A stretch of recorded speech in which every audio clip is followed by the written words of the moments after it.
आइए दादा, बड़े पेट में दर्द होता है, यही से ना खाली हम ज्यादा मुर्गा। पत्थरी लिया देला हम लोग, लालच पड़ गया। पत्थरी खा कर पेट में कहीं पत्थरी ना बन जाए। अरे बाप रे बाप, अरे मर गया सरे। दवाई लिया लोगे दादा। अरे मई दवाई लिया लोग, सब पत्थरी कैले बनी। मैं यही से बाबूजी रहती लड़त रहन, हम चुरा देली, चुरा के सब खा गई। मैं खाए ला निकला था। ए बबुआ जी, बबुआ जी, अरे का मुंह गोला सन की का हो गोला सन सब जी। अरे परस चला चला ना ना ना परस ना करम ना ना दादा। रात खुरी बाबूजी मांगत रहन पत्थरी उतरी ना, हम कह देनी ना रहे। अरे भैया मुर्गा ले रहे 8 गो पत्थरी रहे, अकेले खा गई। पेट में एकदम पत्थर मती हो गई बैठे। चोरी चोरी खात में यही से पत्थर हंसल निकला था। चिड़ै के जान जान लड़का खिलावा ना है। खूब पेट गड़ा था, खूब दुखा था, दवाई ले आई ना तो डॉक्टर को बुला के ले आई। डॉक्टर के यही से कहने की तनी अथरी पथरी कम खा, अथरी पथरी अथरी में जाके फंसाई दे। बाबूजी जी सुनी ना, बाबूजी बाबूजी से मत को, हम को पथरिया के ले दे तब ना। तो बाबूजी जे ने बोला के लेके हमसे कल ना आवे, बहुत टेढ़ा बन। और सही बात है, कह दे बाबूजी की भाभी के ना उल्टी दस्त होता है, मतलब उल्टी पैखाना होता है। ए बाबूजी ई मत बताई नु की बाबूजी, अरे जल्दी आ, बहुत सीरियस है। का है का बोले? अरे देखा तबा तबीयत ना है, डॉक्टर बोला के लिए बा का खूब पेट दुखा रहा है, उल्टी होती है। तभी बस पेटवा को दर्द करता का? हां का राती करी लेके आ नहीं मत पा बत करे जी पत्थरी। आ हम हूं काली की आयल ना है को हमारे थरिया में पत्थरी कुल बिन बिन लगा था, ये खा गला पत्थरी ना की खले। अरे बाप रे बाप, अरे जल्दी जा बोला अरे आई जे काई ने फेंक के पड़ी। डॉक्टर बोला कि जल्दी लिया आओ, बकरिया के यही करे अपने मन खा करे यही खाली अपने मन खा करे ने। ए बड़ा रुक हम जाते ना बाबा के बकरिया के रखना। रुक हम जाते ना, जल्दी जा। अब वो का हम हो अब भैया का कोई काहे मुंह तो रात भर चिल्लाई बनी, ओने मुंह घुमा के सुता रहे, कुछ ना बोलत रहला। बता यही सही लगे कतन को डांट के रखा कर, डांट के रखा गला ना ना ना क्या और खाली हुला होता। अरे अंदर से आवत है तो चिंता मत कर। आवला ना तो सुई हुई दे दवा भाई वायरल ले आवा जाके दादा वो बुढ़ा हो जाए तो नहीं रुका था आऊ जाती आराम कराते से ना। नहीं कहीं ना तले पटल हमरा नहीं तो कम। अरे बाप रे बाप, ये ना फिर आ तो मुंह में लगा रही कपार दबा उधर पेट दुखा दादा। अब तो फिर कैसे दवाई भाई वो हदे कुछ चल रहा है दवा नहीं दादा, और दही दुखा तो दवा के नहीं के दवाई बता और दुखाई ला दवा दो तो अच्छा बाबूजी ने सट गया, तू लेके आवा डॉक्टर आवा के भाई। तो उल्टी उल्टी मत कर, फेंके पड़ जाए मार के ना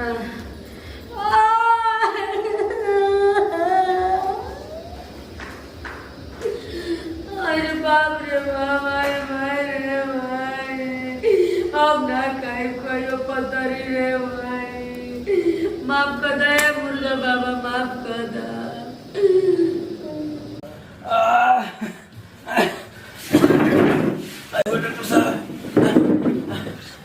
क्या हुआ?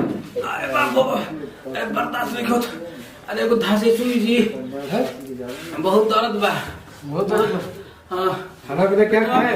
पेटवा में दर्द हो गया है, मुर्गा पत्थरी खाए हैं। थोड़ा उसका पाका के खा करियो, कच्चा खाए क्या? अरे हाँ डॉक्टर साहब का करी, वो बाबूजी को चोरी चोरी तो इन दूध को कच्चा ही चुरा के मार दिला रहे। बहुत तेज भूख लगा रहे आ वो मारो अब ठीक हो जाए, बैठे तो बैठे। अरे भैया तू दवाइया दे क्या करब? तो हेपर बैठावत का बड़ा नीचे तो बैठल बनी, हेपर बैठी चाहे हेजा बैठी, तू दवाई मारा भैया। सुई लगा के तभी ना तो काट। अरे कतहु सुई खोसा खोसा, जल्दी खोसा जल्दी छूट जा। अरे बाबा, अरे बाबा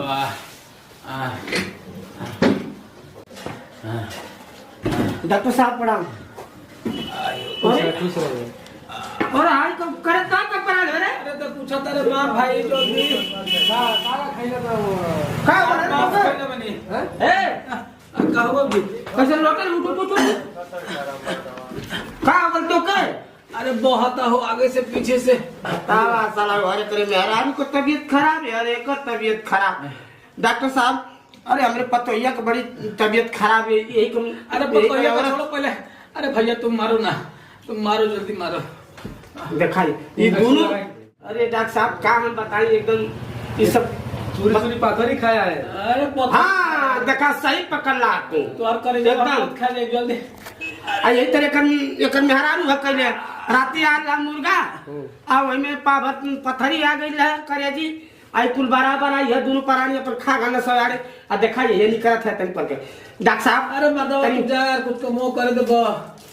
अरे सारे कहे तो बोल मत एकदम तब बोल मत ता ढेर को कहले भाई में औरी भका सारे के 3-4 सुई डॉक्टर साहब भका सारे के आराम से। अरे बापू बाप भका सारे के छेवी भका करे ये गाड़ी में लगा सुई। अरे हमरा का दवाई ना चाहिए होता था छे बन सारे सारे नहीं से डॉक्टर साहब तनी एक काम और कर देता डॉक्टर साहब तनी पतोहिया कमरे तबीयत बड़ी खराब है चिल्लात है वो का भल अरे वो कहीं पेट में दर्द करत है एकदम। लोग खाइले चूरी पाथरी तो का होई। हाँ बहुत समस्या अब क्या करी अब अपने मन का करत हो सब घर में भीतर हम देखत हई। हाँ बनाओ खियाओ तू है ओकरे समझदारी चाहिए हिसाब किताब कोई चीज बढ़िया से बनाव तो नाम दिक्कत कर।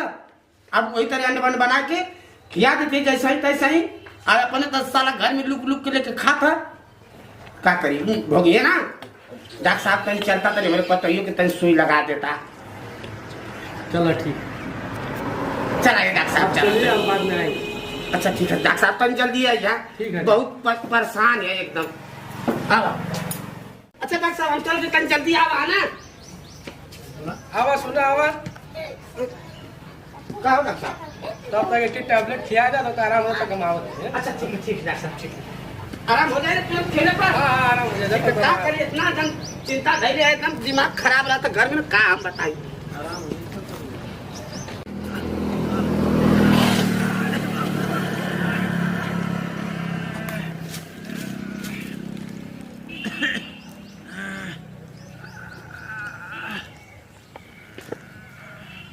सारे तनी कुछ घर में कैले रहा थोड़ा समय एकदम बाबूजी सारे तन पन्ने ले ले। अरे 10 सारे तनाई तो एकदम बहुत एकदम नरक के लिए अरे सारे तो हम तो पानी नहीं पहुंचा घेरा से पूछ के आओ सारे अरे ले ले यार जल्दी घरे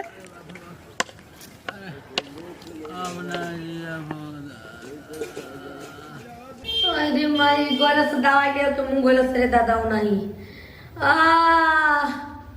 अरे पेटवा दुखा रे माई अरे पथरी। फौजी अरे बाबूजी कहीं ना लिया के आवत हो क्या तो ले मुंह धो कोई आई पानी आवत कोई आई ये दादा हमारे ला उठा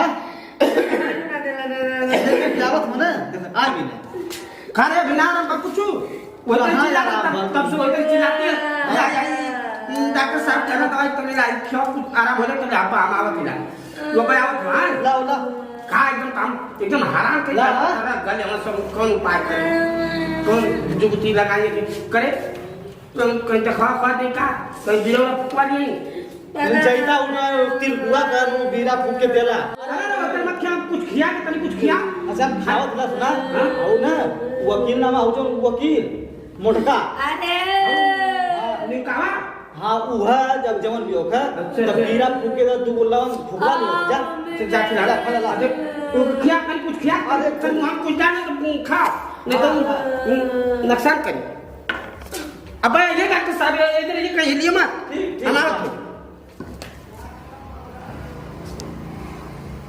बतावा ले करे अरे गईलो कहीं छुआवा गईलो तब हमने बहुत दुकान में अब भाइयों का ना पता ना कहा गई ना तो मुँह गई बा सवेरा ही उठ के पूछो बोला गला की गार में दिया पूरा रात रोल मारी यही के तेरी डांट के रखा जा दबाए के रखा जा यदि पैसा ना देवे देला तो तू तो ना मार एकरे तो पैदा उठावे ला ये तो तनी से आराम कर आराम हो ना ठीक ठीक हो तब जाए हम ना। चाय बना कर लेके आओ सर ना। दवाई से ठीक हो जाए ना। अब वो तो लेकिन हम का जाने कि ठीक होई कि ना तेरे आराम होई अब हम चाय बना के फट लेके आओ। तेरे मुर्गा में आग लगो। अब 1 महीना 2 महीना घर में पथरी ना बनी। आई लेके बुढ़वा पथरी तो पत्थर तो कुछ भुगरा गिरे दादा। पहले होई थी मिल बाट के खइबू तो ठीक रहे। ठीक भाई चोरा चोरा के खइले बड़ तो उहे बोलियो अब ना खइबू खा तनी हेने से मारला होने से मारला ना भैया बहनी लोग का हो देता गया कौन भी बढ़िया चोरा चीज खा है, के हम मेरा जैसे चटोर छुआ है, गया तो सबके हिस्सा बांट बाबूजी, के बराबर खाए के चाहिए। अब आओ ठीक हो ज्यादा गइल ना बिया। खाए के चाहिए ना तो रात में खइला के बाद बिहान बेला चोरी पकड़ा जाला। ये देखना भैया, नमस्कार प्रणाम भैया। देख रहा ये नशा है प्राणी का चोरी चोरी कर लिया कुल हमसे चोरी कर लिया हमसे तो चोरी करके परिवार में खैबा तो याद होई देखो क्यों ना जाए क्यों जाके सुई लगा सुई लगवा के आवत